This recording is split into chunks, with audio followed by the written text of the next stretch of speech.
श्री स्वामी समर्थ. जय जय स्वामी समर्थ. तर आजच्या व्हिडिओमध्ये आपण पाहणार आहोत की मातृनवमी किंवा अविधवा नवमीच्या दिवशी आपण धूप ध्यान कसे करावे आणि काही महत्त्वाची कामं आहेत तीही आपण अवश्य करायचे, जी सेवा आहे ती अवश्य करायची आहे. तर पितृपक्षातील नवमीच्या मृत्यूसमयी ज्या महिला सौभाग्यवती असतात त्यांच्यासाठी हे आपण घालतो किंवा श्राद्ध कर्म करतो, तर त्याविषयीची माहिती आजच्या व्हिडिओमध्ये आपण पाहणार आहोत. तर व्हिडिओ अवश्य शेवटपर्यंत ऐका आणि चॅनलवर नवीन असाल तर चॅनलला लाईक शेअर सबस्क्राईब करायला विसरू नका. तर सध्या पितृपक्ष सुरू आहे आणि उद्याच आपली जी नवमी आहे किंवा मातृनवमी आहे आणि जिला अविधवा नवमी म्हणून देखील ओळखले जाते ती आहे. तर या दिवशी अशा स्त्रियांसाठी श्राद्ध कर्म, पिंडदान, तर्पण आणि धूप ध्यान केले जाते, ज्या मृत्यूसमयी त्या सौभाग्यवती होत्या.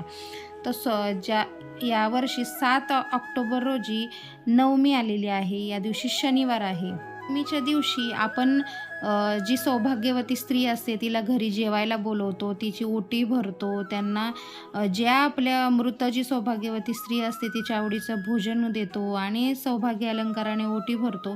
तर या दिवशी आपण धूप ध्यान कसे करावे, म्हणजे आपण जे पिंडदान करतो, तर्पण करतो, अन्नदान करतो, त्याच्याबरोबर धूप ध्यान कसे करावे हे पाहतोय.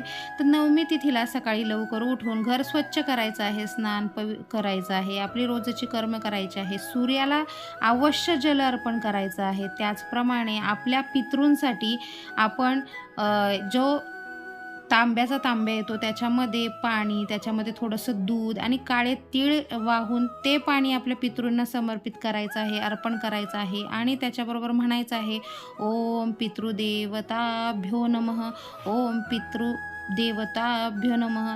आणि दुसरा आपण मंत्र म्हणू शकतो, ओम पितृदेवताय नमो नमः, ओम पित्राणी देवताय नमो नमः. असं मंत्र म्हणून आपण हे जल पितरांना अर्पण करायचं आहे. पितरांचे श्राद्ध साधारण 12च्या सुमारासच करावे. 11:30 ते 12:30च्या दरम्यान ही एक अतिशय योग्य वेळ आहे. धूप ध्यानासाठी खीर, पुरी, भाज्या इत्यादी पदार्थ बनवावे.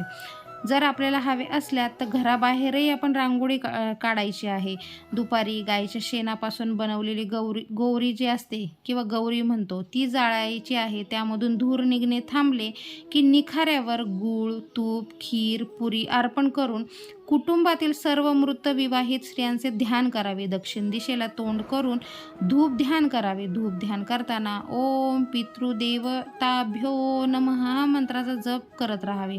ताटात पाणी घेऊन पितरांना अंगठ्याने जे पाणी अर्पण करावे. काळे तीळ, तांदूळ, दूध, पांढरी फुले आपल्या हातात पाण्याबरोबर ठेवल्यास ते पाणी त्याच्यावरून वाहायचं आहे. धूप ध्यानासाठी पितळेची किंवा तांब्याची भांडी वापरली तर अतिशय उत्तम असते. अशा प्रकारे आपण धूप ध्यान अवश्य करायचं आहे.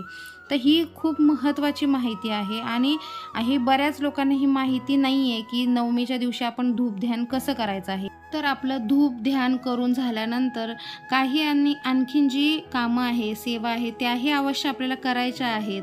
तर धूप ध्यान केल्यानंतर बाहेर आपण गाय, कावळे आणि कुत्र्यांसाठी अन्न ठेवायचं आहे. या दिवशी लाल साडी, बांगड्या, कुंकू, दागिने, अन्नधान्य, पैसे, पादत्राणे म्हणजे चपला, छत्री यांसारख्या वस्तू एखाद्या गरजू विवाहित स्त्रीला अवश्य द्यायच्या आहेत. म्हणजे ज्याप्रमाणे आपण जी भरणी श्राद्ध करतो त्यामध्ये ज्याप्रमाणे करतो, जर यथाशक्ती करायचं आहे, जर आपल्याला शक्य असेल तर करायचं आहे. नाहीतर आपण सुहासनी स्त्रीची ओटी भरायची आहे आणि अलंकार जे सौभाग्य अलंकार असतात जे आपण आपल्या यथाशक्ती देऊ शकतो ते द्यायचे आहेत. एखाद्या मुलीच्या शिक्षणासाठी धनदान करावे आपली जर परिस्थिती चांगली असेल तर. एखाद्या गोशाळेत हिरवे गवत आणि पैसे दान करायचे. गायी जर आपल्या इथं असतील तर त्यांना अवश्य हिरवा गवत असेल किंवा चारा असेल तो खाऊ घालायचा आहे. शक्य असल्यास पवित्र नदीत स्नान करावे. स्नानानंतर सूर्याला जल अर्पण करायचे आहे. नदीकाठी दानधर्म केलेला अतिशय उत्तम. आणि या पितृपंधरवड्यामध्ये गरुड पुराण किंवा श्रीमद भगवद्गीतेचे पठण करणे अतिशय शुभ मानले जाते. आपल्याला जर हे जर शक्य झाले तर अवश्य आपण गरुड पुराण आणि श्रीमद भगवद्गीतेचे पारायण करू शकतो. तर अशा प्रकारे आजच्या व्हिडिओमध्ये सांगितलेली तुम्हाला धूप ध्यानाबद्दलची माहिती कशी वाटली नक्की कमेंट करून सांगा आणि चॅनलला लाईक, शेअर, सबस्क्राईब करायला विसरू नका. श्री स्वामी समर्थ. जय जय स्वामी समर्थ. धन्यवाद.